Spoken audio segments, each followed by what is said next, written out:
Hey guys, it's John from Oz Boot Camps. We're going to talk about some obstacles people face in getting to their training sessions. Sleeping in is one of the main reasons why people skip on their training sessions. They either press the snooze button or they simply just roll over and go back to sleep. If you're waking up tired in the morning, it most likely means that you're not getting enough sleep. So try and get to bed earlier. If you feel like you can't fall asleep earlier, try meditating and winding down before bed. By either reading a book, turning off your TV screens, computers, and just simply winding down. Build a solid and unbreakable routine. Once you commit to the routine a few days and then into a few weeks, it'll be much harder to break. You just have to get through those hard periods and build up that solid routine and habit. Don't turn over. Don't press the snooze button. Get up straight away. As soon as you hear your alarm, get up, get out of bed, get into your training clothes and get down to your training session. The hardest part is getting up. So once you've done that, then it's easy from there. And once you've done your training session, you're going to feel a hell of a lot better for the rest of the day. Another common obstacle to training is injuries. We all get injuries, either sports injuries or injuries from general life.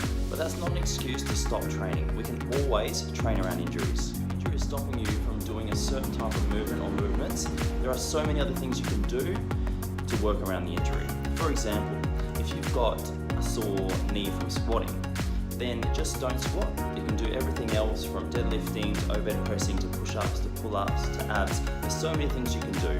So make sure that you're not skipping boot camp or skipping your exercise routine with a simple injury. It's also a chance to work on movements that you might not have done before and coming up with variations for the movements until your injury heals.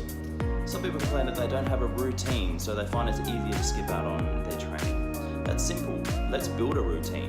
Book into your classes early for the whole week. Make a friend at training and book in with that friend so that you stay accountable to them as well. Make your exercise a priority. Set some goals and try to achieve those goals. Fitness always seems to come second to other activities, but I don't see why that should be the case. Exercise is very important for physical health and mental health, and it should always be on one of the top of your priority list. When we start an exercise program, there's usually an emotional connection to something that we want to achieve, such as losing weight, gaining muscle mass, getting healthier. So sometimes when we skip out on our training, we forget why we started. So write these things down. Reignite that spark that you had when you first signed up for your exercise program, and that should get you into another solid routine. Don't be hard on yourself if you've missed a session. That's okay. Sometimes life gets in the way and we need to skip that session.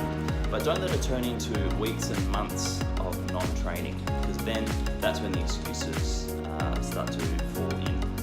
Alright, so if you miss a session, that's alright, get back there the next day. When you start skipping multiple sessions in a row, that's when you start to break your routine. So if you stay in sync with your routine, you'll be unbreakable. Sometimes your favourite training class is a little bit far away. So this is when you got to remember how it makes you feel to go to that class. Does it make you feel really good?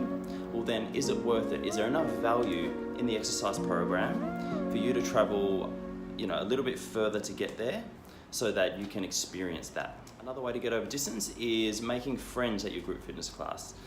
It always makes it funner to train with friends, even if you have to train a little bit further away from your home. Do you have any other obstacles that you face? Put them in the comment section below and we'll see if we can help you out with them.